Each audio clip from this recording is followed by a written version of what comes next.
these families and bringing you their stories.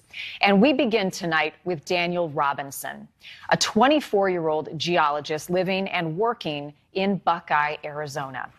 It is one of the westernmost suburbs of Phoenix. It's a low-lying desert valley, a resort spot that has quickly grown into a full-scale city. And it is where Daniel set off on a start for a job that he loved. He left work in Buckeye June 23rd. He has not been seen or heard from since. Puzzling clues, a crash scene that raises a lot of questions is what we know tonight. News Nation correspondent Nancy Liu is live in Buckeye for us, where she spent some time with Daniel's father. Nancy.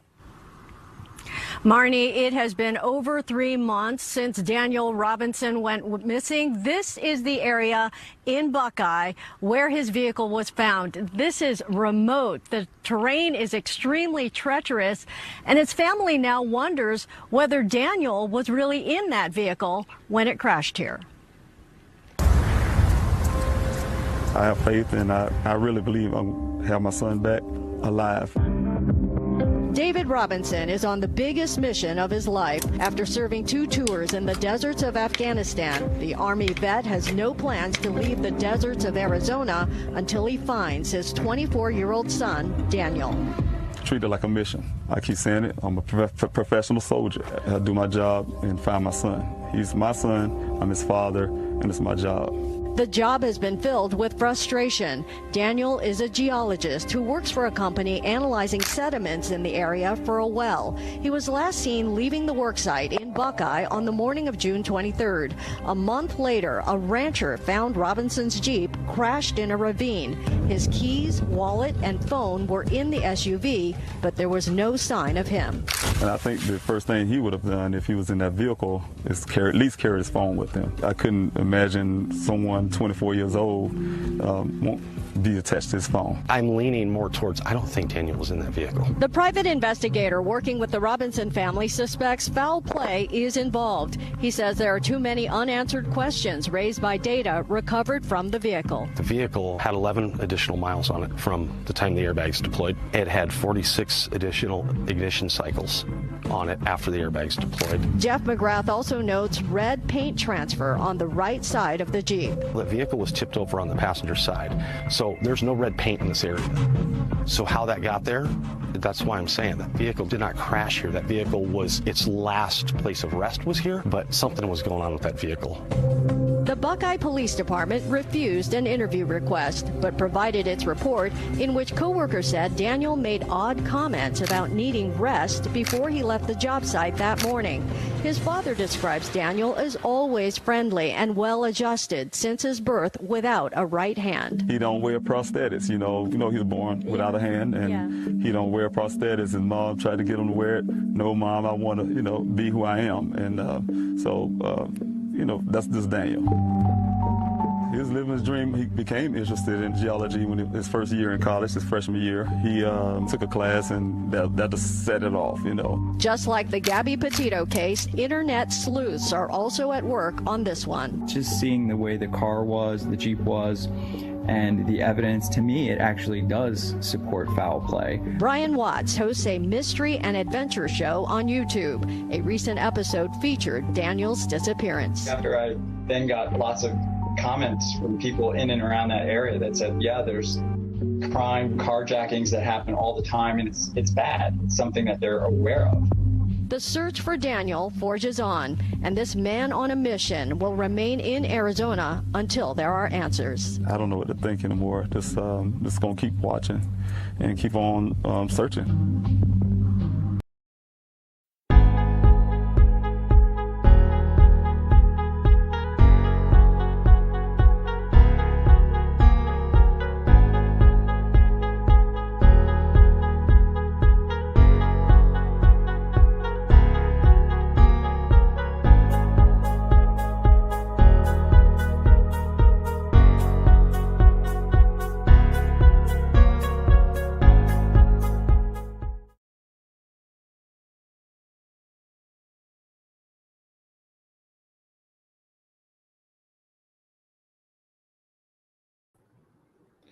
Good morning, everybody.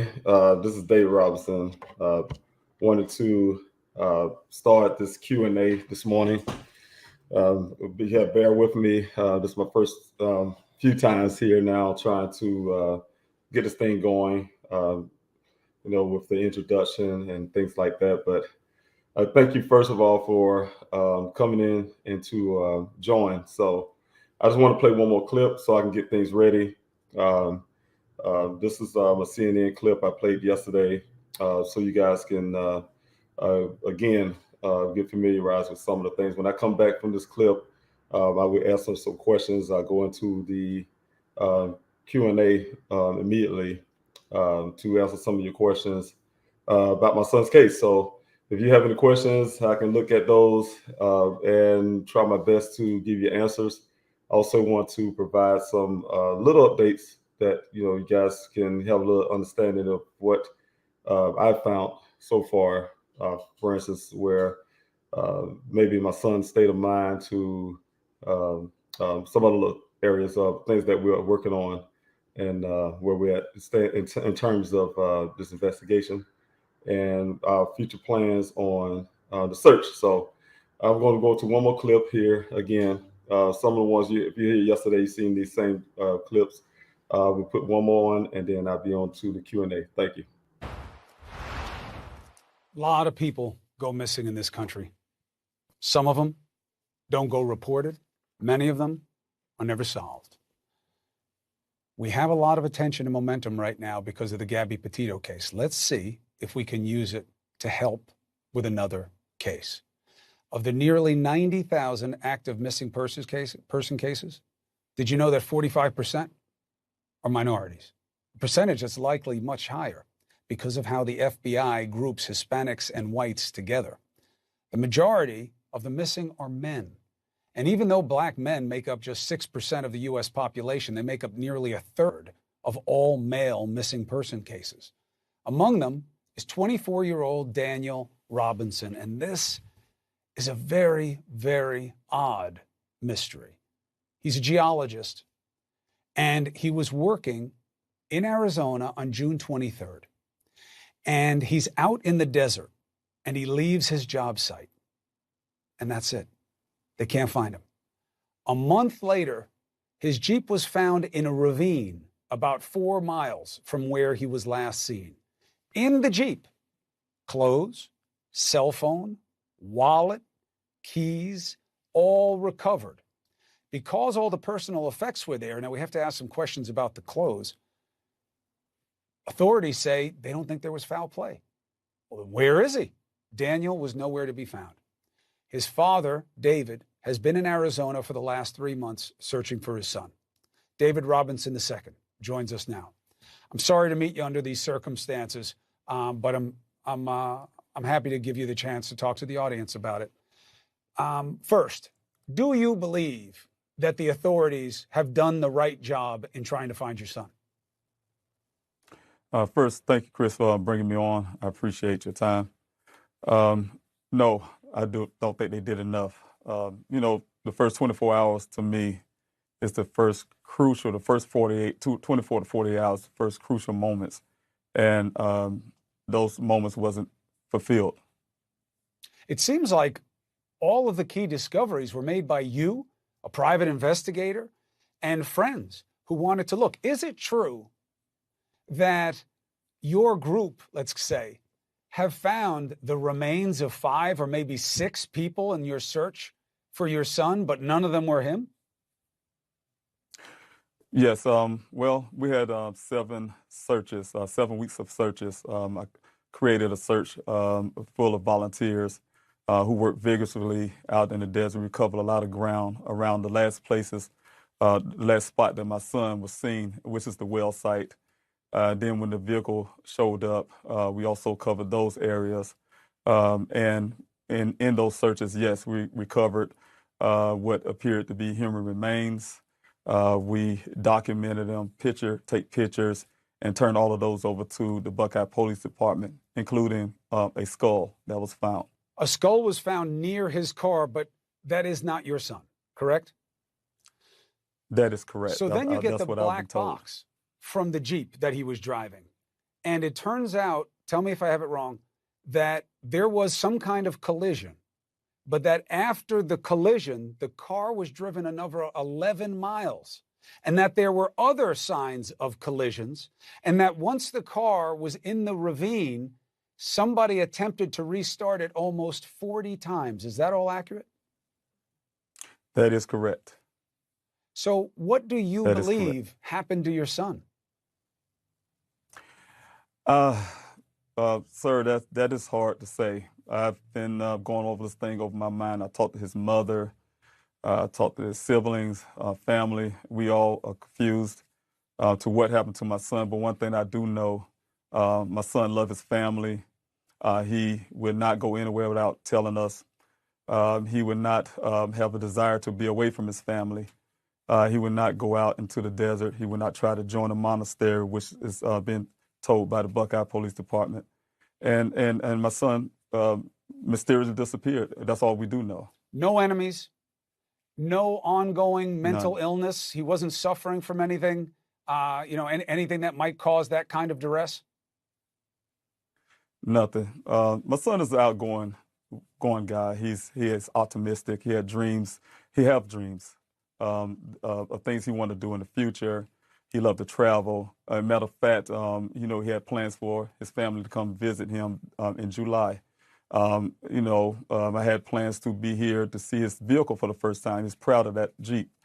And for myself to see that Jeep the first time in the situation that it was in is very, very devastating for his mother and myself and his siblings. I'm very sorry that you're in this situation. I'm not going to say for your loss because we don't know where your son is. And as you get developments, you're going to be able to get in touch with me whenever you want, and we will update. And I will make sure that people see the picture now of him, where he was, and we'll put it on social media also. God bless and good luck going forward.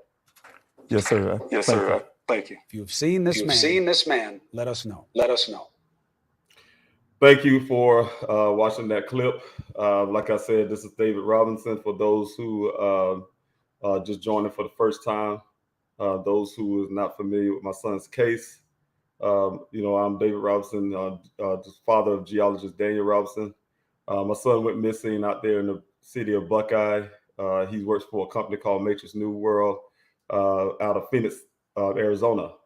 And, when he went out there to an assignment, to a well site out there in that desert out there, he was joined another gentleman out there. And as you may know, to keep the story short, my son allegedly drove off from that scene to never be seen again. That was on June the 23rd.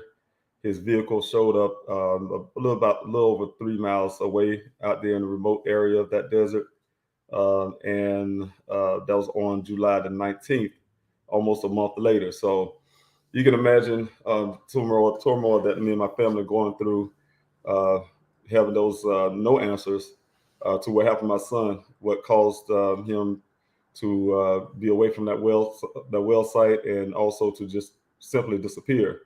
And his vehicle miraculously show up, even after a report that the police department did an extensive aerial search, ground search within that 3 mile radius where the vehicle was later found. According to them, they did a search many miles radius of that area. So, we don't have the answers. My son's clothing, if was the vehicle's found in a ravine. The clothes was on the ground about 3 miles away from, 3 feet away from the vehicle. And the clothing items was everything he was wearing, from his shirt, pants, sock, shoes, underwear, undergarment, his wallet, his cell phone was inside the vehicle. Some of his personal items were still there. Had a full case of water, 2 cases of water untouched in the vehicle. This whole 9 yards. Of course, you guys know I had to get a private investigator to answer some of those questions, and in his investigation, he found the vehicle was cranked over 40 some times after the first crash. There was evidence of multiple crashes there. After the airbags deployed, the vehicle was driven another 11 miles, things like that. A sock that was that matches the clothing and items that was found on the ground near the crash site that was collected by the police department. A sock almost a month later was found near the well site that matches one of the socks in that evidence or lack of calling the evidence bag. So, that type thing. So, there's a lot of things that was going on in this case that was very suspicious and is currently very suspicious and problematic. You have so many things that are going on with this case that would automatically put you in the mind frame of criminal activity, foul play, things like that. We just, as a family, we're having a hard time to get the police to see things that the way we see it, to put them the same mind frame that we have. It's one thing to seek out answers from coworkers and don't seek out answers from the family that knows their child, knows their loved one, and things like that. So I wanted to come out today and start like every morning to give you guys a time to ask some of the questions. As I'm talking, I try to look down the chat and so I can address some of your questions. If you have any questions, you pop them up on the chat. I have New. She's a content creator. I really appreciate her. She's also in the chat to help as a moderator, and and also can kind of get me there to see if I can make sure I catch your questions. So, like I said, if you have questions and things like that, I'm monitoring from the StreamYard to see if I can get some of those questions. But in the meantime, I'll be just pretty much talking about what I know about this case. So you guys who, like I said, haven't been here following the case, or those who just have interest on some things, I just kind of be telling some things as I go here. Well, as you know, I have started a search for my son, and he was like the day he went missing. I ended up putting in a missing persons report. Some hours later, I had to wait 12 hours, and just having to even say that, hindsight now, a person you don't know what you go through when unless you have a missing person. So I can tell you that that first 24 to 48 hours is very crucial. In my son's case, that wasn't taken seriously that way. They hadn't even gone to look for my son until almost 3 days later, and out there in that desert. So that's problematic, saying up at the beginning. So when I first heard that they were not going to go out there and take a simple helicopter to look for my son's vehicle, I took it upon myself to come out here and look for him myself. Mind you, I was in South Carolina at the time when I got the news. I was in South Carolina at the time when they told me they rejected the request to have that helicopter go out there and look for my son. That's when I packed everything up and I started heading out west. I think that's something that any family would do, any father would do. And I couldn't see, I can almost guarantee you, if it's one of those officers who rejected that, who rejected that flight that morning, would be doing the same thing I have done. Someone tell you they're not going to look for your child. You'll grab everything you got, like I did, hop in your vehicle and start heading out west. So that was my thinking. I was thinking in a rush, so nobody think total 100% rational when you find out your loved one is missing, your child is missing, and you don't have any answers. So I do have a question from, I think it's Karina. Excuse me if I get your name kind of hard, but I think your question is, see if I can get that up here. Say question, have relations and dealing with the Buckeye Police Department improved a bit or not? Well, I have been reaching out for a while to the Buckeye Police Department. As you know, the relationship between myself and the Buckeye Police Department failed once my former investigator and I decided to release all the evidence and everything that he found, about my son's case. Everything that dealt with the vehicle, the sock that was found, and some other things that I won't be able to discuss here. But when we turn those things over, our planning was to build a relationship with the Buckeye Police Department to, make sure that we're working together. Because that's the thing. I started my searches well before the vehicle showed up on that scene. So you imagine working out there 120 degrees out there with volunteers. I need every answer I can get, and also I need some help. So reaching out to that department and wanted wanted some help and wanted to work with them. Like I said, once they got those items, that's when the relationship fell. They shut down. They stopped speaking to me as a father. They haven't given me any information to this date of what they're doing in terms of trying to find my son. I reached out to them on many occasions to a point where I decided to stop. I also continue to think I could build a relationship with my website. The volunteers will let you know if you take pictures, for instance, of anything we find out there. Those things go straight to that department. I share it with them. I share it with my investigator at the time, and the one I have now, and myself. So, I do my effort as a father part to keep a relationship with this department. However, that you can reach out your hand all you want to, and nobody don't reach back, that becomes a problem. So, of course, no. To this day, to answer that question, we do not have a good relationship. I do not have that with the Buckeye Police Department. I'm not saying I wouldn't want that. I tried many occasions. I even sent Chief Hall 2 letters so far, inviting them. I vetted them out twice. They came out twice, but he also came out mostly empty-handed. Some of the resources and things I needed to properly do the searches. You look on the website now, there's an invitation there at all times for that department to come out every Saturday, every search. And like I said, to date, they only been out there twice under my invite. They come out to the invite and you never see them again. So those type things. So no, we don't have a working relationship. Of course, I have to, at that point, like I said before, and I said many times, I don't wait on people. You take too long to respond, you move slow, you're in my way. So you're in my way, you have to move out the way. I'm going to get the job done.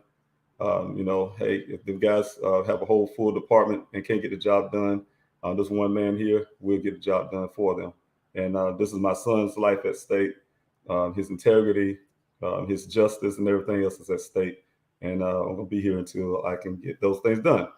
So thank you for the question. I will try to move on to the next one.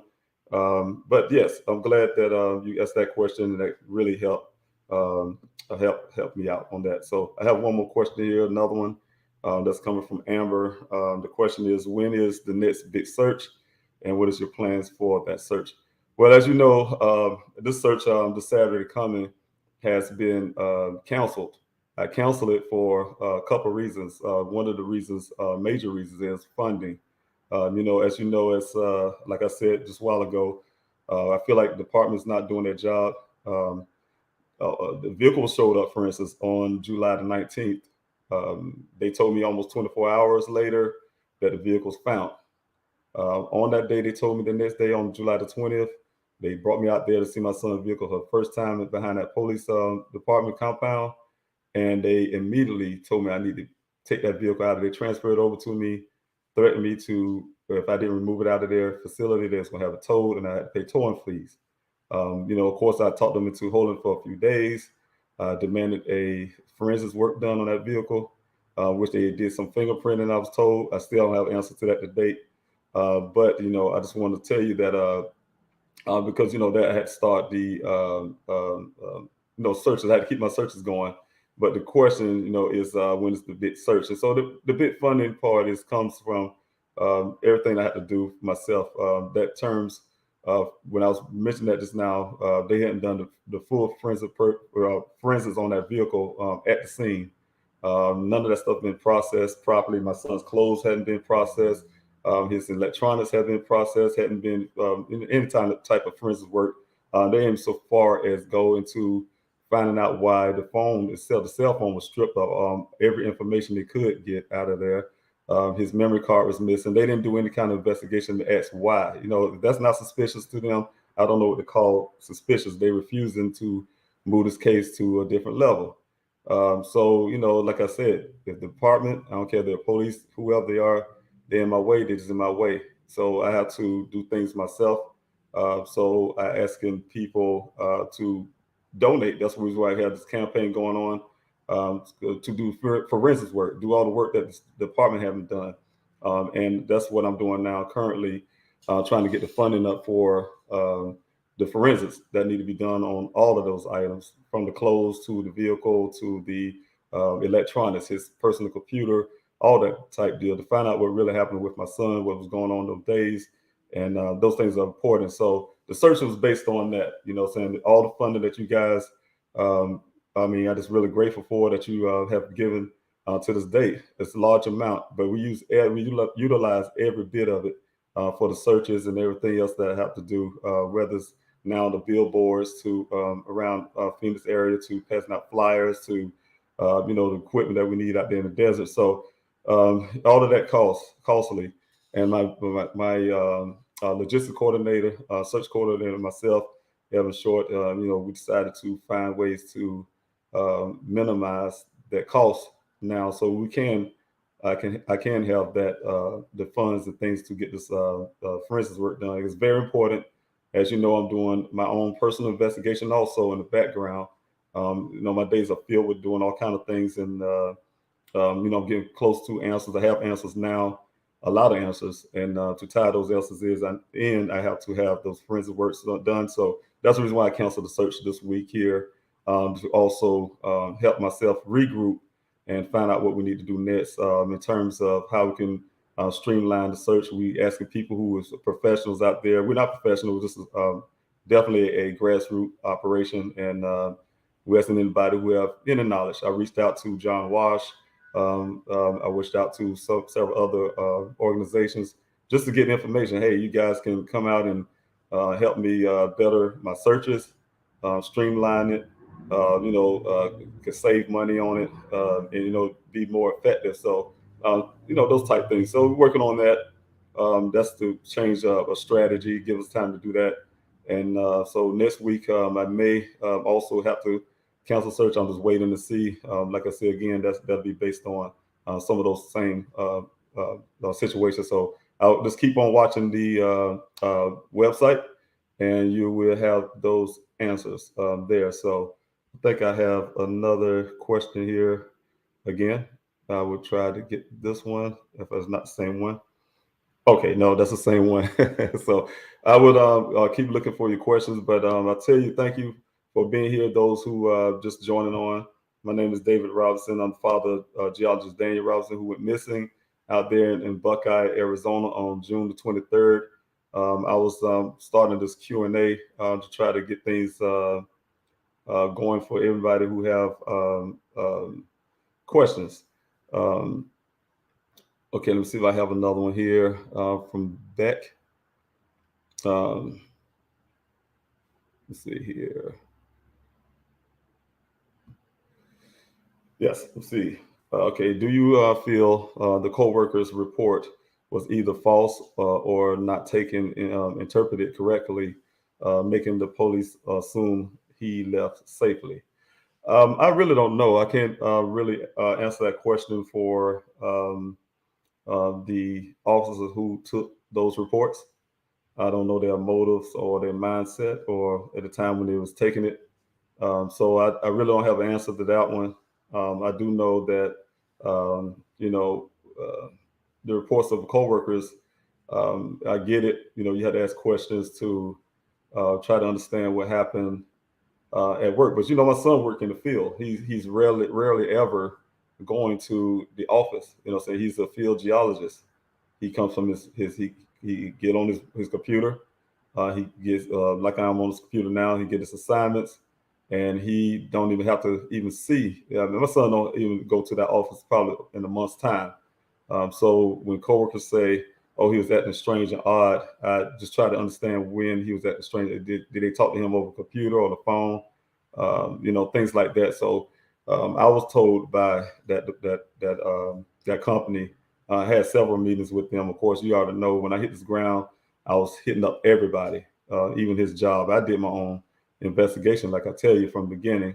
So some of the things that was told to me by the owners of that company, to the supervisors, staff in their boardroom, we have many meetings. And what I understand is my son rarely ever came in that office. So to have opinions about his state of mind or how he felt and things like that is far-fetched from how that can be even included into a report, so and versus you sitting down and I'm telling you as a father, this is not like my son, and you rather go with what a coworker say versus what a parent and the family would say. This is far from Daniel's thinking. Daniel's a young man that you can see all the pictures. He's a very adventurous guy. He loved nature. He loved his job. He fell in love with geology in his freshman year of college. He excelled. He graduated honors. His very intelligent, bright young man, and he has high hopes and dreams. He has aspirations to do a lot more. He wanted to start his own business. This is a guy that have all of those just the week of, in our conversation, 2-hour conversation, talk about those things. I couldn't see him in less than 2 days come from that to being somewhere depressed to a point where he just go disappear on his own or something happened. So that type deal is something I when they asked a question like that, I couldn't answer that, what the police thinking was and why they would even have those type questions with their coworkers. So thank you so much for the question, Beck and Beck Haley. I really appreciate that you coming on. Yes, but anyway, I'm here again, David Robinson, the father of geologist Daniel Robinson, and I was here for a Q&A. Just want to do this every morning, see if I can get a lot better than this, and better at doing things like this. So taking some time out, trying to make myself more public to you guys. When I say you guys, the people that actually here to support and who's been here from day one. This is not just my case for my son. It's also your case that you have high interest into what's going on. So I'll try to see if I can do my best to include you on things that I do know, things that I can share with the public, so you can have firsthand knowledge about some things. There's a lot of things floating around out there. I see it a lot.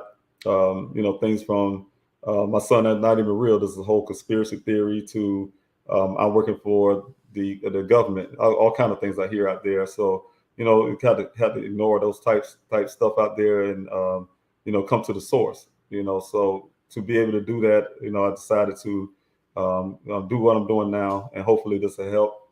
Like I say, I want to give you more content, so I'll be working on that in the background.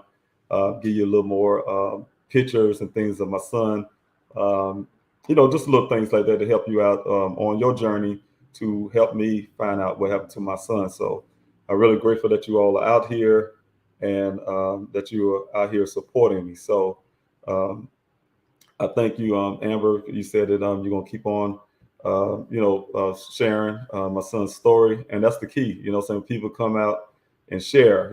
Share and let everybody know what's going on. That helps. That translates. When you share the story, you reach out. That's part of my other efforts to find my son. And that's awareness. That's why I have a city search. That's why I pass out flyers, things like that. That helps a whole lot. So when you share, that translate to donations. That translate to people showing out to the searches and things like that. So things like this won't happen. The search won't keep going. If people don't know, I go out there in the street many times with the volunteers. We passing out flyers, putting them on cars in the cities, and people come all the time and say, hey, they shocked. They say, man, I didn't know this was going on. So we have a lot of that. So just every time you guys share, that helps a whole lot. So I really appreciate it. If you have any more questions, I would like to answer those. I'm still strolling down the chat here to see if I can find some more. And if you have them, I would love to hear them. And thank you, D-Love, for your compliment. You tell me you're doing a great job, Mr. Robinson. We are here. We are here to facts, show support, and help wherever we can. Prayers for you. Thank you for your prayers. When I hear things, support and things like that, that help me mentally. It's hard, absolutely hard. Doing this, as a father, you have to put on many hats.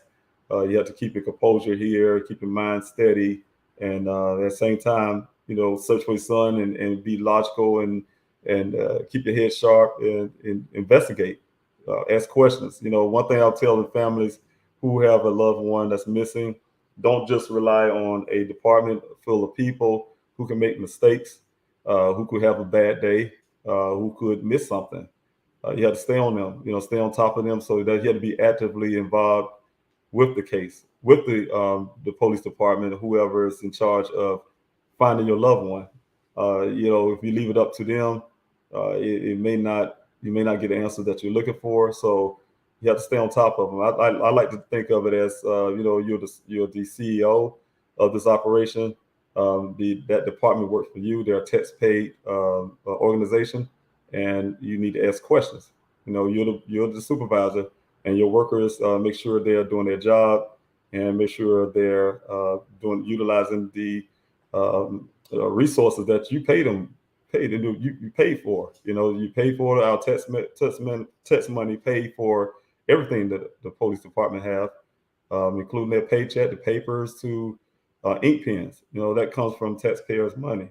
So we have the right to demand things for our loved ones. So just make sure they're doing that, and just don't give up. One thing you can not do is give up. And I thank you, Yanu, for sharing that. Don't ever give up on your loved one, and just keep on trying, keep on pushing. Like I said, only you can make that difference. So for your loved one, as in to make sure that they are doing their job. So I have one more question. There was, did I get a response from the John Wash? No, I have not to this date. I'm still reaching out to them. I let them know publicly and also privately. I just want what I describe to them when I reach out to them is I'm not asking for them to take on my son's case or anything like that. I'm here doing that job. I just need some guidance. Say he had a son that was missing just like mine, and he found his son. He has some sense of closure. I know he found his son under gruesome circumstances. However, he has a whole network of an organization out there now. He's on many networks right now. So, he have knowledge of how to properly search for your child. You have experience. So, I need help. I need help in all forms. And I'm not embarrassed to say I'm not an expert. So I'm sure when he was looking for his son, he wasn't an expert. I'm sure he probably is now. So, hopefully when I find my son, I can share that with other families. I'm trying to share now, what things I know that my process can help somebody else. So that's the whole name of the game. You find your loved one, you're going through the process. It's okay to reach out to another family who may ask, hey, how did you do this? What was your mind thinking on this?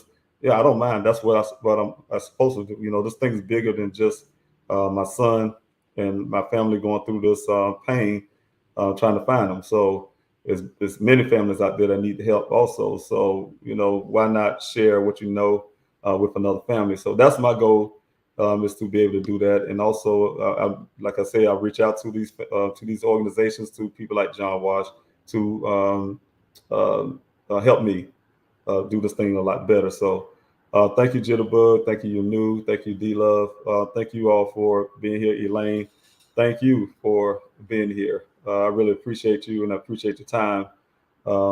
Okay, let me see if I have. Okay, thank you, Jitterbug. I really appreciate that comment. Like I said, the comments that comes in like that, it helps. It helps. Me mentally. It's like I said again. It's very hard mentally. A lot of times, I rarely get into sleep. Just like for instance, last night, an hour and a half sleep. Things like that. So, which is not good. I know people get on me all the time about getting rest. It's kind of hard trying to get rest when you have your sons out there somewhere. You have a lot to do. You have to keep searches going. You have to try to find ways to raise money. You have, just all kind of things go on. How to juggle your other life, your regular life. When I say regular life, Daniel is my regular life. He's my son.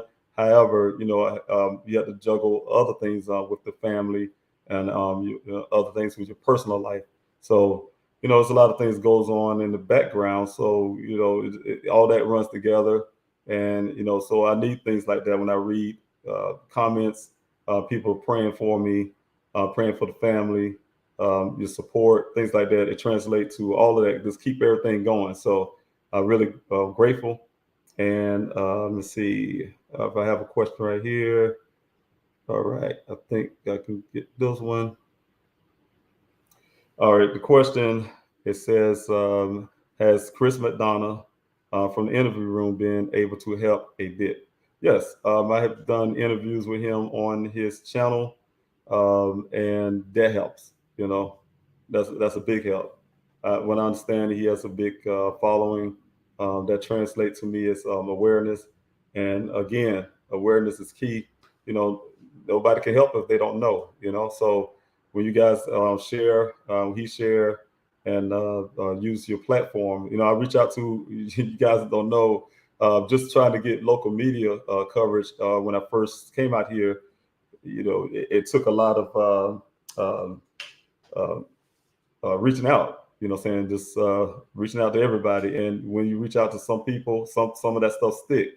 Have people like when I was reaching out to Joy Reid from MSNBC, for instance. That wasn't a direct thing. Some of those people, you can't even get in their inbox. I was smiling because I knew all the hard work and the way I was able to get some of these people attention. What you do is you can't hit them up, hit their friends up. Do what you have to do. Just to make sure they get a hint of what's going on, and then they may grab onto it. And if they grab onto it, there you go. You have more awareness. More awareness, like I say, translates to everybody getting involved, whether they're coming out to the searches, whether they're signing petitions, to donating, to everything to keep this search for my son going. So I encourage families to do the same. And if you have a loved one, which I hope that this thing can be resolved, that's one way you can actually get the support that you need. I have a question with the Sunset Dragon. Any chance you reached out to Chaos Divers or Adventures with a Purpose? I pray for Daniel and you, Mr. Robinson. God bless. Yes, I reached out to, I don't know about Chaos Divers. I don't not familiar with that name, but yes, Adventures with a Purpose. Yes, I have. I'm waiting on answers from that too. I reached out to a lot of nonprofit organizations from oh man, my man goes go blank, but I reached out to many of them to see if they can assist in any kind of way. And you have to wait. But like I said again, I'm not a person that just sit back with my hands folded, or I'm sitting down. I have to move. If things move too slow for me, I just keep going.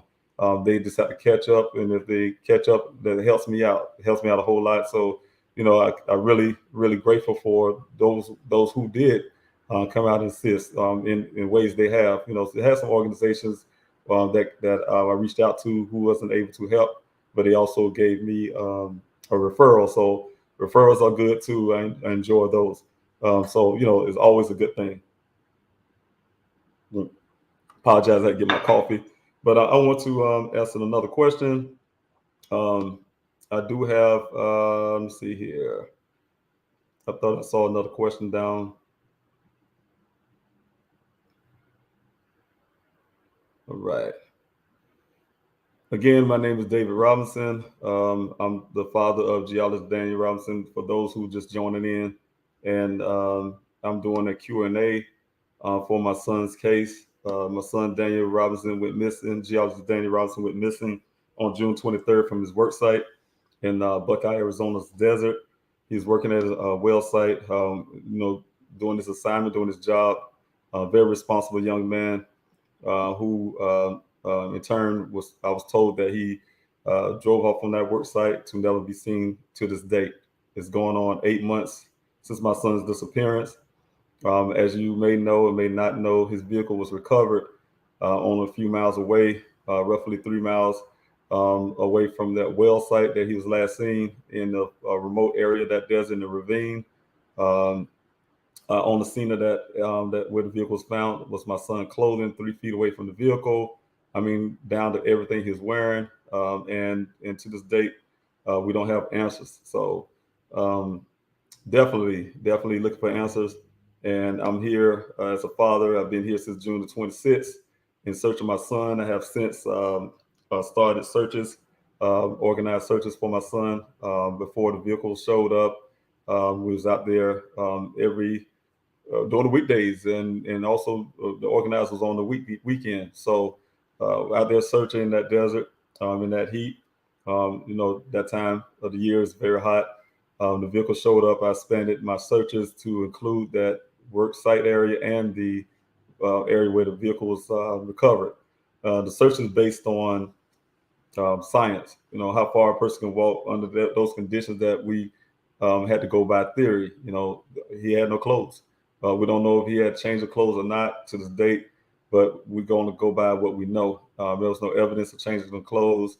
We just know that all these things is on the ground. So how far can a person walk barefooted in the sun, 120 degree, 18 to 20 degree weather, and without collapsing? Those searches are based on things like that, based on the fact that we know he didn't have water because the cases of water in his vehicle is untouched.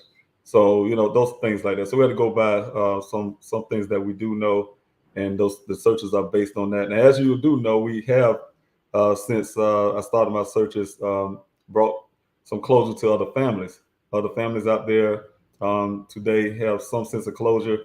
May not be the closure that they want, but they do have answers to what happened to their loved ones. So I'm grateful to say that the searches that I started has been fruitful in terms of helping other families. I have not found my son. I'd rather not find my son in those conditions, but at the same time, I haven't found him at all. Rather, it's through my city searches where it's hopeful that he's out there somewhere, maybe have amnesia. I have to take every theory. Rather, those theories don't make sense. I have to look at everything regardless as a father. That's being open-minded. I am biased about my son because I know my son, but at the same time, I have to be open-minded and be able to be honest and try to check every avenue. I had an investigator. He had to come to me often with these working theories, and we had to check those theories out. So that's some of the things that had to go on in the background that I had to deal with, is just being open-minded and see every angle, whether I like those angles or not. I have my opinions about my son, that the facts that I know about him. But I also, even with this theory of the co-workers, for instance, that says my son said he was tired. And I'm gonna tell you something real quick, you guys know, and I can let you in on this. In my investigation, I found my son was working late the night before he went missing. So, if the police department had did just a little work, they would have known why my son possibly said he was tired. That's because he's working all night. He's working late. Of course, if you work that late and you have to come to your next job early in the morning at 6, 7 in the morning, you'll be tired too, right? So, those are things that they use to put my son state of mind like he was not a brilliant guy that he is, or he's mentally somehow unstable. He's chasing after some woman that he don't know and things like that. That's ludicrous. So, those things sell stories. They kind of throw off from the fact that this department failed and dropped the ball at the beginning. They didn't take my son's case seriously, and that's the reason why I'm still out here looking for him. Like I said, that first 24 to 48 hours is crucial.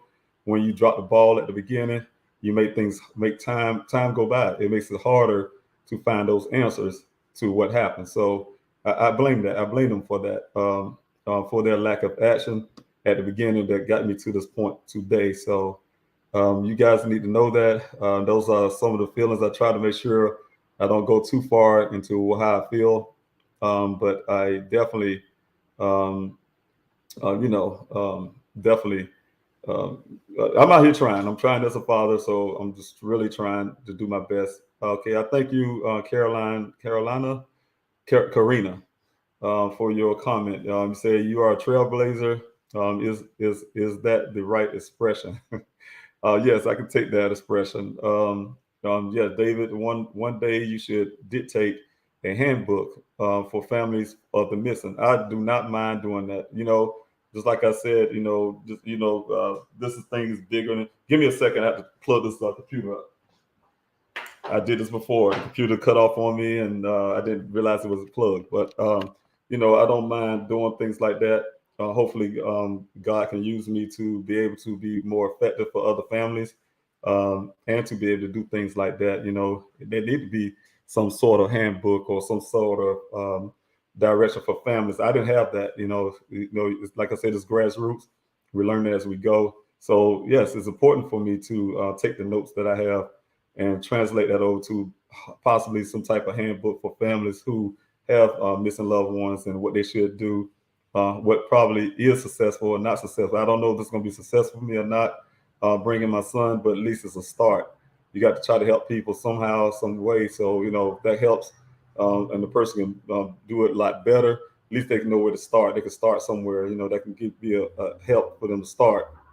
Then you said that one day you should dictate a handbook for families of the missing, a dubious honor, but reality.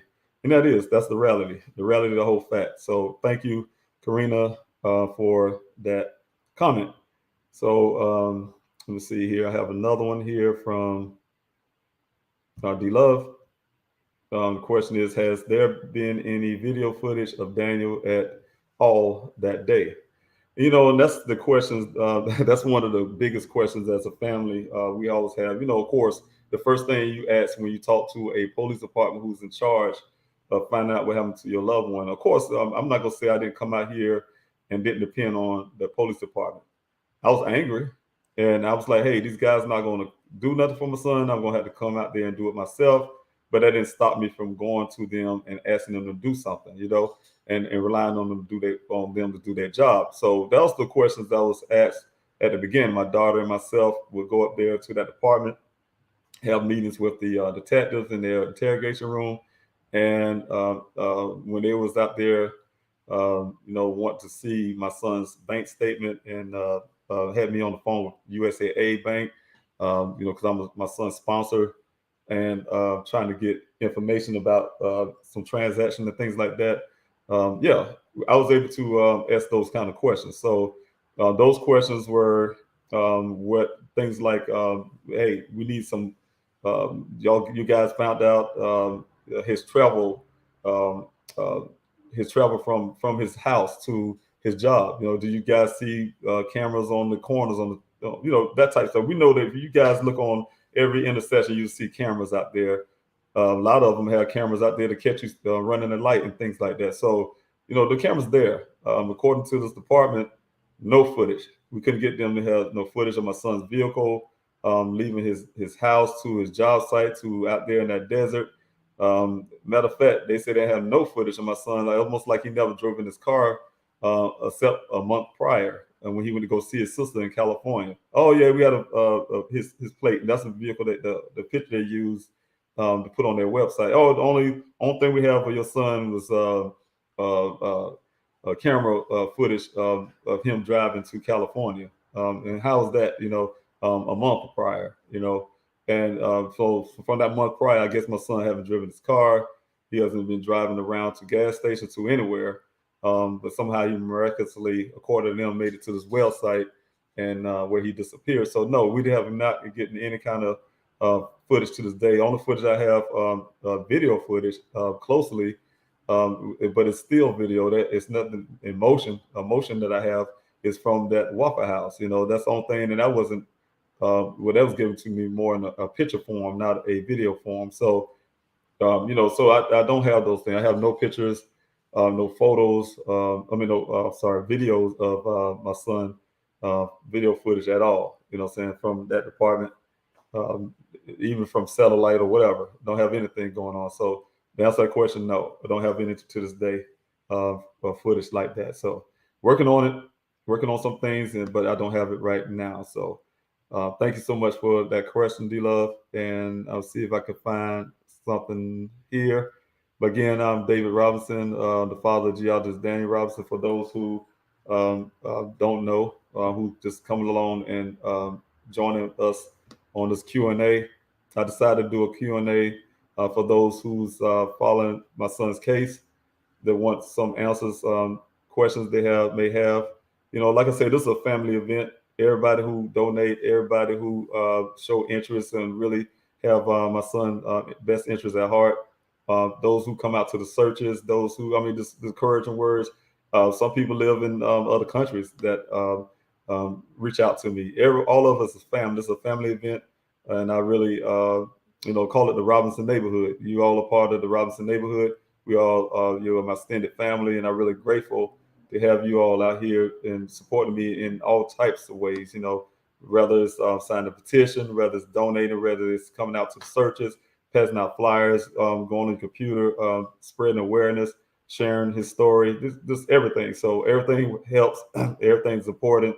And I'm really grateful for everything you guys are doing, and that you continue to do it. And I really am grateful for everything that you're doing thus far. So I definitely will see here if I can put you new here for now. Yeah, please sign the petition. Thank you.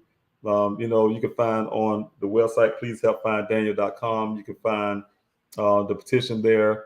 That petition need to be signed. Of course, that's going to go along with my investigation. Everything I have found so far, I found a lot. I was able to do what Buckeye, that department claimed they couldn't do without a warrant, was to get Google to give me everything back to my son that I have, things that I have information. So now I have everything I need to know, not everything, but a lot of things I need to know about the days leading up to my son. What happened to him, where he was located, things like that. So I have those answers. I'm still working on it. So like I said, the petition is definitely something that need to be signed. You guys, like I said, we're in this thing together. I know he's my son. You guys are showing interest in this case. And, I need your help, your help. I'm sharing this case with you all. He's not just my son. He's America's son. He represents what happens here in America. People, loved ones goes missing. And they go missing without a trace. They go missing without answers, and we demand answers. So you guys are demanding answers. I'm definitely demanding answers. My family, and so we need your help. So that petition is very important for those endeavors, and also to effect change. And hopefully, I can be some type of make some type of dent. I cannot make a total change. I hope I can. That'll be my goal. But I can make some type of dent where there'll be some changes in the way they approach missing person cases. That first 24, 40 hours should be applied to every case, not just one.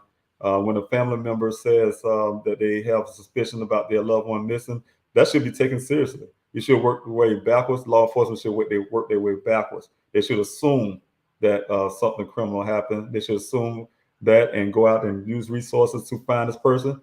Heck, you find the person's well and okay, to say, hey, look, we just want to know you're okay, you're alive. This person may say, hey, I just want to get away from my family. I don't want to deal with them anymore. I just want to get out of this life. I want to be home. Whatever the case may be, they can go back to that family and say, yes, we located a person, but we can't tell you where they're at. But at least the family will know they're fine, they're alive, and things like that. So, you can't take a case and just assume that he was, because an employee say he was having a bad day, somehow he just went out there and off himself or something, or disappeared and joined the monastery, become a monk. So those things are important. So you can find on pleasehelpfinddaniel.com the petition. You can sign that. You can find ways to, you also have on there to tell you how you can join in on the search, the dates and time. You just follow that, and I always try to update. I have some updating to do. I just think about it now. Some of the pages I missed, trying to do everything. But mainly that first page will tell you the time and date when the next search will be, and also if there's any cancellation or anything new. So just kind of follow that page along with that. And also there's a link for the donation to help me fund everything that's going on. I come from Columbia, South Carolina. Came out here to find my son, and I had to put roots down here in this apartment here, for instance, and that all helps. You guys' donation helped me be here on the front line for my son. If I'm not here, who's going to be here to be on the ground to find my son? So I really appreciate you guys helping me to be able to do this, and I will never forget your labor of love, and I'll never forget your time, your efforts. For those like you knew, who's in the background, and that's right here in the background. She's helping in all many ways, from helping getting answers to creating content for just for awareness, all that stuff. She's running the campaign to help me get more funding and things like that. So thank you, Yunu, for being on here. So I'm grateful for all of that. So let's see if I have. So I hope I don't miss any questions. I'll go down the list and try to stroll best way I can, and see if I can pull out a question. And I see comments, and I'm still looking for some questions. And I think I have one again from let me see if this say for Karina. Question: please help find Danny. Is there a way to establish communication with the reservation Native American representatives? Yes. In fact, I've been in close contact with one organization that does just that. He and I have plans, or we've been talking about plans, and the plans and us will include me most likely end up living here in Arizona. So it's really hard for me to make that hard decision right now. Like I tell you, I have a place. I still have a home in South Carolina, and it's a hard decision to do that. So, but I do have someone I'm working with from the Native American population that also what he does at his foundation is to help missing Indigenous women. As you know, that's a real problematic situation here in the United States. Native American women go missing at a really high rate, and so he's there doing everything he can to solve that problem. He and his brother. So I'm working with them closely. What we're planning to do is try to bridge a gap between the two places where Native American and African American people are going missing at these rates, and try to bridge a gap between those two and work together to help families out there who have missing loved ones and not getting the attention that they need to make awareness and things like that. So I'm working with people on outside for everybody. It's not just a race thing either. It's also a America thing. We have a lot of missing people out here, and but you can at the same time say at a high rate of people of color go missing at a high rate, and also the fact that we're gonna go unheard. So we try to make sure we go ahead and get those fix those gaps and try to make everything an even playing field and things like that. So just like I'm doing for my son, he's doing for the Native Americans, and also that can help me also if there's a lot of reservations near here, and like I said, people go missing on those reservations all the time. That could have some ties in with my son. So of course, being able to talk to these gentlemen and work with them is very beneficial. So yes, I am, Karina, working with them. So thank you for that question, and thank you for the comments. I have so much admiration for you, David. Praying for all the light and love for you and your family. Me and my family definitely need all those prayers. We're grateful. Thank you for praying for us, because we definitely need it. Daniel has a mother at home suffering. Yes, his siblings taking this very hard, and just because you guys don't see them, don't mean they're not there. I mean, we need all the prayers that we can get. It's very hard. It's a strain on our relationships, in the family dynamics. I tell people all the time, our family, we have very strong family dynamics. For instance, though Daniel's mother and I is not married anymore, she's remarried since her and her husband we all still have a great relationship when it comes in terms to our children. My children, myself, we have a great relationship. All of us have that great family dynamic. So, but it's a strain on us as a family. It's very hard trying to adjust. As these holidays and birthdays and things like that pass. It's a very difficult time. So we definitely need those prayers. And I thank you for the prayers and thank you for your well thoughts. It's nothing special that I'm doing outside of being a father who cares about his son. What father and what father wouldn't do this? What mother wouldn't do it? So you see families out here all the time, looking for their loved ones, and gonna be on the forefront to do that. That's just what you do. I just want to make sure that my passion to find my son can help another family. So thank you for your comment. I really appreciate that, and thank you for signing the petition. Eudora, Mama's Garden. If I say your name incorrectly, please forgive me. I really thank you for coming out, but thank you for signing the petition. And thank you for, I see you had a question. You said that's been bothering you. You asked, let's see if I can put this up.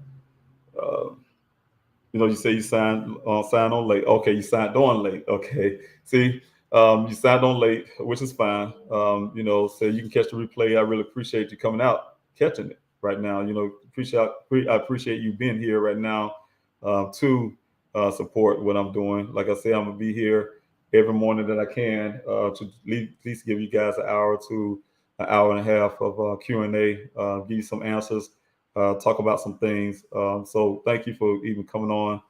That's a question that's been bothering you. You said bothering you for a long time. You want to know what Daniel's company has done to help find him. Well, of course, as a family, we were disappointed at the beginning. Our main priority wasn't to find out what that company has done when Daniel went missing. My priority at the time was to find out where my son is located. So hindsight, we do kind of ask those questions. I had to put in missing persons report from South Carolina that wasn't put in. And I talked to the owner. The owner of that company is his child is Daniel's one of Daniel's great friends. I want to say best friend, but I'm not sure that relationship. But I know he's a really close friend of my son from college. They went to college together, and so that's some of the reasons why my son worked for that company. I talked to the owners there, and that's one of the questions I talked to him about. The owner of the company, his wife owns that company, and I asked the question. My employee went missing. They have the resources to send out, pay for a charter helicopter or whatever they had to do to go look for that employee. Those things wasn't done. I can sit there and tell you a lot of things that I can put some blame on. Some of the safety aspects of that company. For instance, they didn't have those safety mechanisms there for their workers. Their workers go out there individually. My son, often, I talk to him all the time. He always out there at well sites everywhere, different cities. Sometimes he has to spend the night in different cities to work a well site. And so, but he's alone, saying no other coworker goes with them. They're doing things, travel alone, and they don't have that type of mechanism there for safety. So there's a lot of things that we ask questions about, and that bothers me too. If your employee go missing, you should be going all out. I can say, however, since I started my searches, some of their workers took it upon themselves. I don't know if it's a company's directive or it was just that, the workers say, hey, when our coworkers is missing, and they got together as a team and come out to searches to support. So I did have several of the workers there to come out especially in the summer when I first started my search. They was coming out there a lot to help search. So I was proud and happy that the company coworkers of my son will come out to help on the weekends. They would help do things like man the gate. I do have one in particular, my son's supervisor. He still comes out to the searches from time to time when he can, and he mans the gate. For instance, help direct people into our location out there in the desert. So yes, yes, but as into what the company has done to help find them, other than outside of coming joining the search, I don't know any other thing they have done. So that's the answer to that question. But yes, a lot more could be done in the front part of my son going missing, and so hindsight, looking at things like that, yeah, you'll say to yourself, as a person, if it's my company, that's the first thing I would do if one of my employees is missing. So I will see if I can find any more questions here. Thank you all for coming out to my Q&A. I have a little more time left. I have to get ready for another engagement, and also I have with Miss Q. Miss Q. I don't want to get his name right. You probably can help me with that, how to address her. But I definitely would be on her podcast, her channel at 11 o'clock today, my time. So I think it's 10 o'clock in California and Nevada. And I guess that would be about 1 o'clock, I think, Eastern time. So you guys can probably come on her channel and and see me there. We have what we're doing there. We'll be going through the police report, and she'll be going down that police report much as she can, and I will try to straighten some of those fallacies, or whatever you want to call them, straighten some of those things out.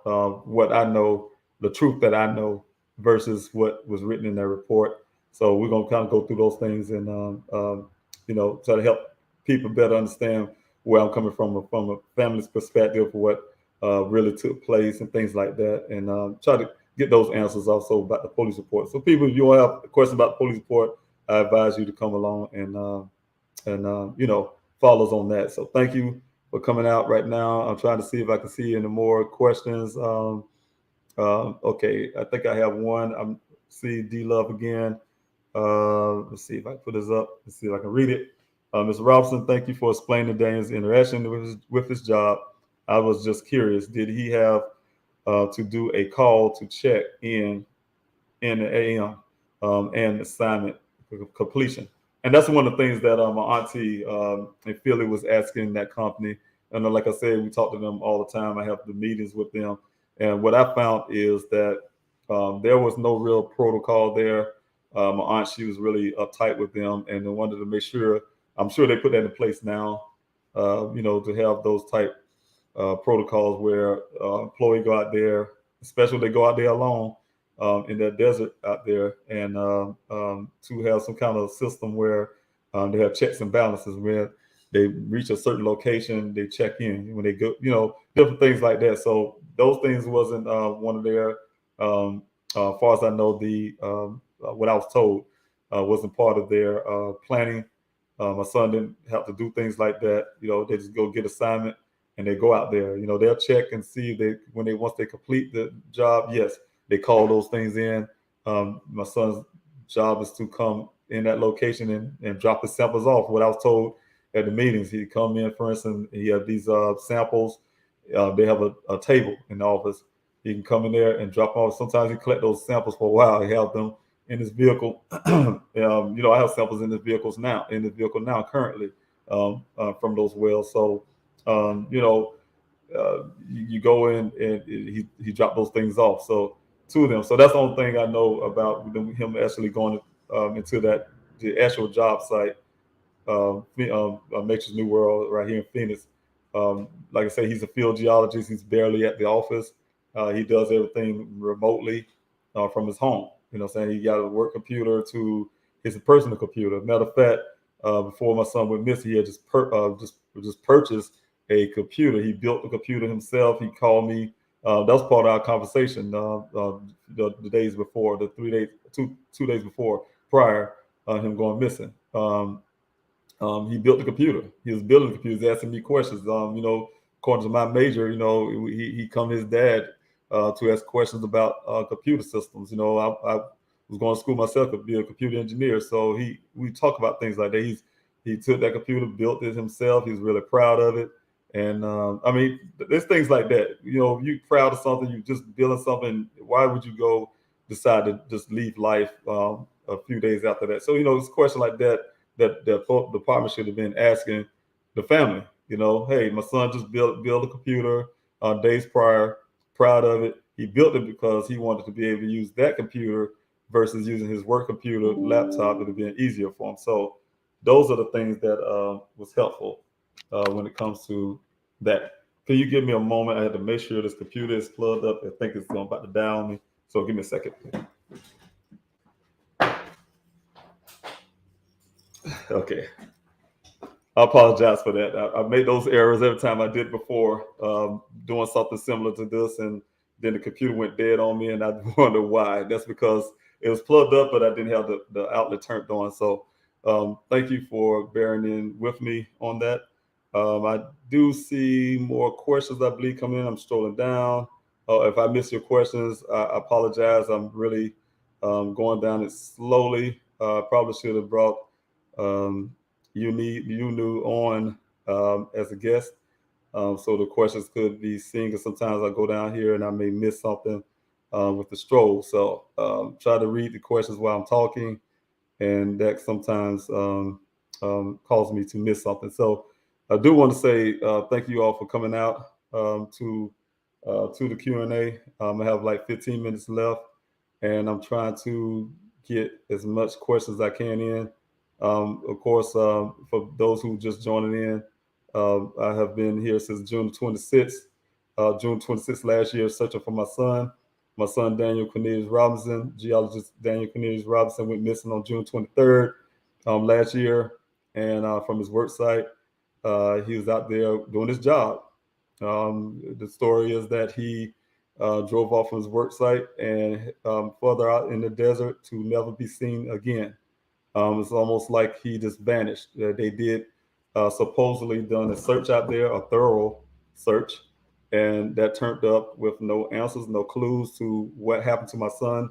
Almost 30 days later, this vehicle showed up on a few miles away, about 3 miles or so away from where he was last seen, out there in the remote part of that desert in a ravine.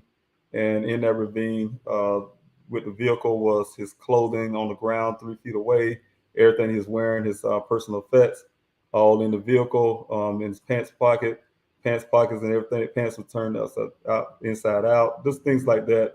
Have some questions. If you see the pictures, wish I had my banner. I left a banner at the last search. I had to go retrieve it. You see the pictures of the crash site, you would immediately have questions. So I see this question from Jenny. Whatever I can do, please let me know. Send the prayers, and that's exactly what I need. You send the prayers. I really need those prayers. I believe in prayers because prayers is a tool that we need. Use. I'm a spiritual guy, and I believe in prayer. I believe in hope, and we need those prayers. So thank you for your prayers. Also, you can go on the pleasehelpfinddaniel.com, and you can sign the petition. All the information you need is there, where you can like I said, find out information how you can help. You can sign a petition. Like I said, you can join the search. Also share the story, and you also can donate. So there's a lot of ways of helping any way that you can. Any of it helps. Your prayers help. Anything you do is helping towards your encouraging words, things like that. That definitely helps. So thank you for that. Thank you so much, Jenny. I'm going down, strolling down again. I'm doing the Q&A. I have a few minutes left here, and I would have to jump off. Like I said, Ginger Snap, thank you so much. So comments like this helps a lot. It is very special. You're special. Daniel is special, and we will pray for justice for your family. Thank you, Ginger. I really appreciate that. Yes. Daniel is special. He's if people get to know Daniel, he's oh man, God, he's such a people person. Very, very great spirited. You know, he just made friends really quickly. You know, people down in his college would tell you he had multiple friends. You look at the pictures and you look at the background, all his friends. He spent a lot of time with his friends, and I know they're suffering too. I get feedback from them also. You know, not directly, but I do get feedback, and with that feedback, you know, just a lot of his friends, they're suffering out there. They're trying their best to help also spread the word about what happened to their friend Daniel. And so, like I said, yeah, he's a very special person. So, and I am, as a father, it's my job to be here, my job to make sure that justice has been served for my son. Answers are being sought after.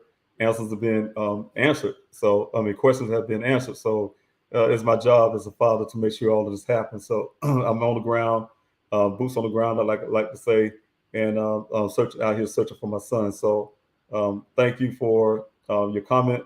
I really appreciate you guys for coming out here. And let's see if I can get some more questions. I have a little more time. I have like 10 more minutes here. I really appreciate you guys. You guys can come out tomorrow morning. I will be doing this every day of the week other than mostly Saturday and Sunday. Those will be downtimes for preparation for the next week. Of course, Saturdays always be search week. This Saturday, I'm not having to search at all. But at the same time, you know, give me time to, you know, get things together for the next search, to re-strategize what we're doing, how we can save money, how to get the funds we need to get this forensics work done. Like I said, this is not just a search for my son, it's also an investigation. All of those things running together.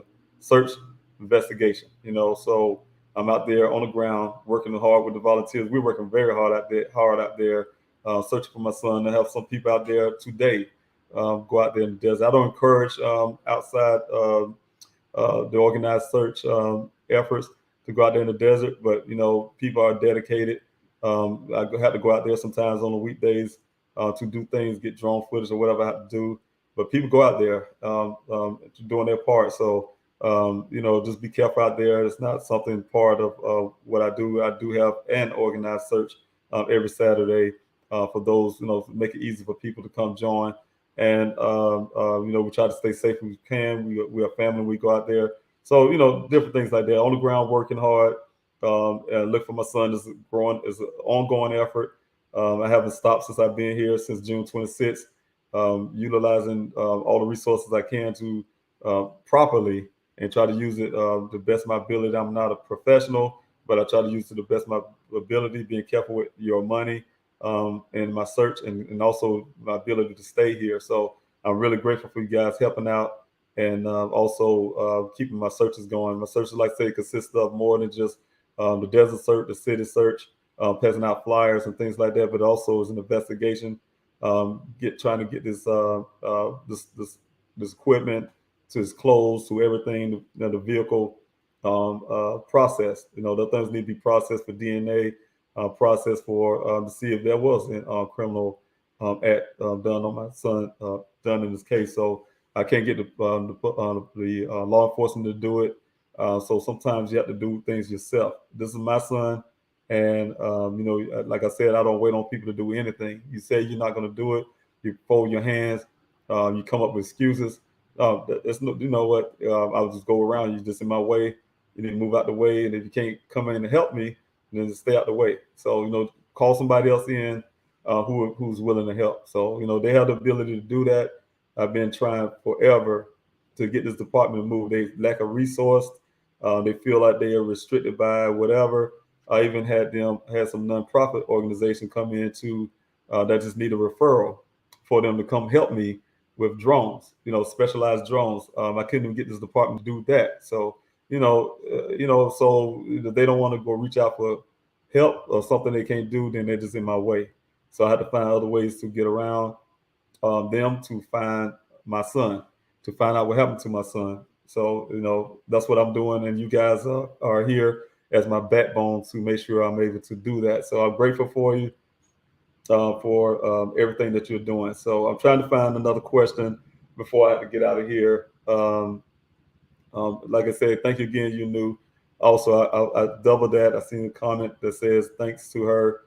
She's out here as a moderator in the chats to kind of take care of those things for me, and I really appreciate it. She does a lot of work in the background. A lot of people don't know a lot of work she does. Really working hard, and I'm really grateful for her and the other team like Mr. Q, Miss Q, also Renegade, Miss T. Sophia, Gisela from Group Grizzly True Crimes. Just a lot of folks out there in the background. I have some other people who's working in the background. Also, I see them in the chat. They come help me in other ways, like help me find corporations. Right now, I'm reaching out to corporations and things like that. These dedicated volunteers are teaming up with me to help write letters, send out these letters. So it's a lot of efforts going on. It's more than just city searches and things you see here on video and talking about, but it's a lot more goes on in this whole organization in a sense than you think. So yeah, one thing I want to mention to y'all, I am gearing up to open up the Daniel Robinson Foundation. I'm working towards that right now. I'm waiting on my attorney to get an answer back to getting things started that direction. So be looking out for that. We would definitely need your support on that, and to try to get help for other families also, not just Daniel. Like I said before, this is bigger than me and my family, but at the same time, my job is here to find my son. That's my chief thing. He's my son. I love him, and I have to do that. Also, like I said, it's bigger than just us. So I want to be able to utilize everything I've learned and everything I have so far to help other families. So that's a priority for me too. So thank you all for the questions. Okay, let's see. I need to run. Okay, let's see if I can find some questions here. My name is David Robinson. For those who just joining, I'm out here doing a Q&A for those who's for everybody who's supporting my cause to find my son. Thank you, Bati, for being here. I see you here. Thank you for being out there and support. And I have my people that come out to support, and I really thank you. Say the hands of Yah will continue to strengthen and revive you, David. Yah is leading you closer and closer to the truth, and that is definitely true. I thank you for your prayers. I know you pray for me, and I'm really grateful for what you do in the background. I'm really grateful for everything you do and all your hard work also. And yes, he will lead me to the truth. It's only a matter of time. And, like I have my faith, and I'm always going to believe that. So I'm grateful and grateful that he's there for me, and he has me here. He's keeping me here. So despite of the non-help from a department, it's amazing to see that people like yourselves come out and help and keep me here. So I'm grateful for that, and I thank you. So let me see if I can find any more comments here. Let's see. But thank you again for being out here supporting this Q&A. Again, I would be trying to do this every morning. So if you have questions, you might need to write them all down, and I'll try to get to as many as I can. I don't get to you this time, come again, and eventually I will get to you. So, I'm trying to do an hour or hour and a half of search. Hour and a half of Q&A.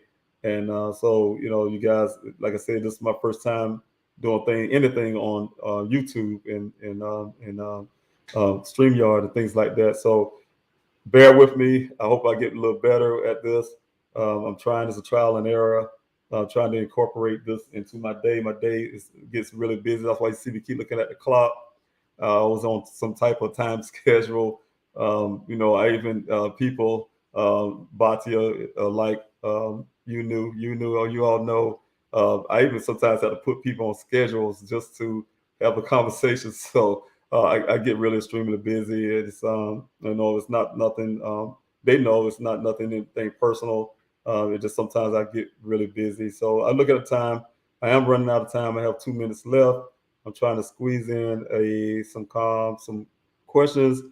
If I can find them, I hope I'm not overlooking the question. And if I have, like I say, I will be here tomorrow morning to do the same thing and ask you all to please support me on that, and I will be grateful to have you out here. Also, you can go to pleasehelpfinddaniel.com to find all the answers about the searches, what I'm doing, to my next move. My next move is to, like I said, try to get the resources for. It's very, very important. I want you guys. I can't stress that enough. It's very important that I get this vehicle processed. That should have been done on day one. Mind you, my son's vehicle was found on July the 19th last year. This stuff is critical. More as time go by, things happen. I have it stored in the right facility. I have things stored the right proper way, and but those things need to be processed, and I need your help to do so. It's very costly. I don't know the cost of things until as it comes. I didn't know the cost of how much it would cost to run a search, how to get the supplies that I need to get these flyers out to, all those efforts. It's costly. And, I'm learning as I go.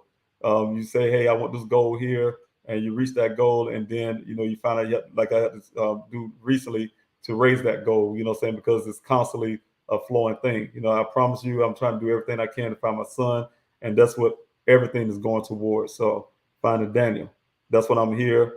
I have been home much at all. I had to go home for the holidays. Thank God my mother and a lot of other you people that you knew, and the rest of you, you all taught me into going home for the holidays. I'm grateful I was able to, but in my heart and my mind is here to find my son. It's hard to separate myself from doing that. So thank you again. I'm really trying to get down this timeline, but it's my time is up. But I want to leave you all with a last clip. And if I miss anybody, I apologize. Thank you, everybody, for coming out to see my Q&A. And I hope I get to see you in the morning. God bless you. And I want to tell you, thank you. Thank you for everything. I'm going to leave you a last little news clip, and then I'm gone. Thank you so much. God bless. At the break of dawn, in the middle of the Arizona desert, a crowd of strangers meet for one purpose. You guys coming out here to help me out, I really appreciate that from the bottom of my heart. To help another stranger, a father desperately searching for his 24-year-old son, Daniel Robinson. Since he was a child, he liked to challenge everything. He was born with a challenge. And I wanted to introduce him to prosthetics because he's born one hand. We quickly learned that that's something that Daniel didn't want. He let nothing stop him. He decided to be a geologist once he got into freshman year in college. He excelled that. He graduated with honors. Daniel's first job is checking the viability of water wells in the Arizona desert. He loved this area, of course, because of the rock formation. You're a geologist, this is the best place to be. But the terrain became a hellscape for his dad when Daniel went missing back in June from his job site. And what number search is this? This is search number 14. Navigating the dangers in the desert, the Army veteran knows firsthand time is of the essence. When I called the Buckeye Police Department, they told me that I had to wait an extra 3 hours because they had a 12-hour, report time when you can say a person is missing. Then I called them back and put in the missing person report. I got very worried. That's when I got very worried. I asked the Buckeye Police Department to go out and search that area. The officer told me that they were going to send a vehicle out there, a helicopter out to search for him. I was relieved. And then he called back an hour later, said, no, it was a no-go. I'm his dad, and he's my son. I've lost all sense of reality. At that moment, I said, you know what? They're not going to look for my son. I'm going to have to do it myself. Before he arrived, police did decide to search on foot and with helicopters. This is the last place your son was seen? The last place. What do you think happened, David? I think a lot happened here. I'm very suspicious. But he doesn't know what. A month in, there's a break in the case, and police call Robinson. I got afraid, actually, that it's going to be some bad news. He said, no, we just found his vehicle. Some ranchers found it, and then at that point, we conducted our investigation and additional searches. What was the condition of the car? If it had rolled over, it sounds like it was pretty bad. Yeah, the car was on its side. The sunroof was kicked out at that point, so he might have exited through the sunroof. His wrecked car in a ravine, both airbags deployed, Daniel's cell phone, clothes he was wearing that day, and a case of water all found at the crash site. but not Daniel. People don't just disappear into thin air. True. Does that sort of feel like what's happened here? Yes. Yeah, it's very, very challenging case. No matter how much the family asks for this to be a criminal investigation, can you make that happen? We can't make up evidence. Absolutely suspicious circumstances related to the case. Frustrated and heartbroken, Robinson hired a private investigator. Where are we going? Down here is where the vehicle was recovered from. Is that the glass from the car? Yes.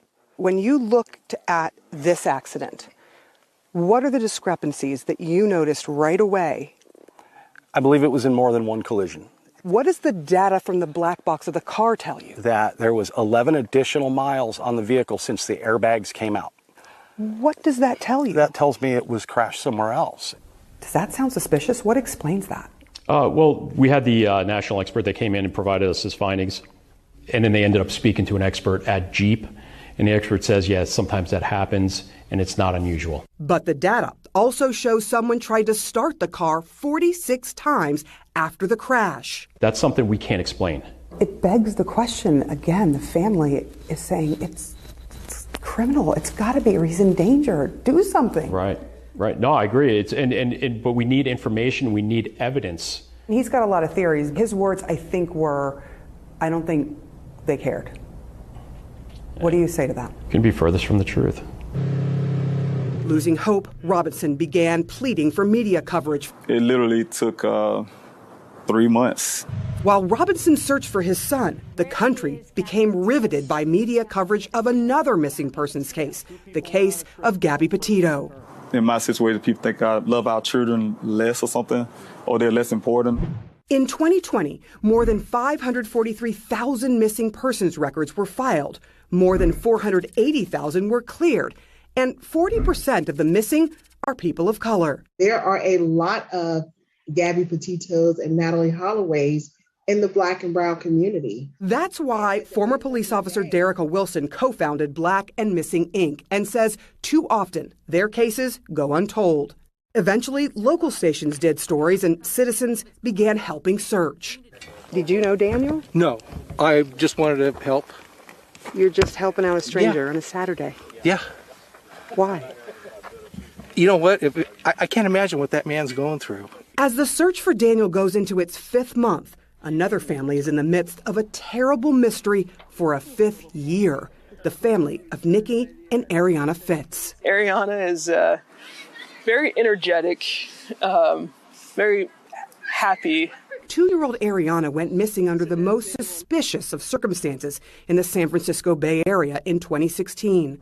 Her mother, Nikki Fitz, was found in a shallow grave in San Francisco's McLaren Park, but Ariana was gone.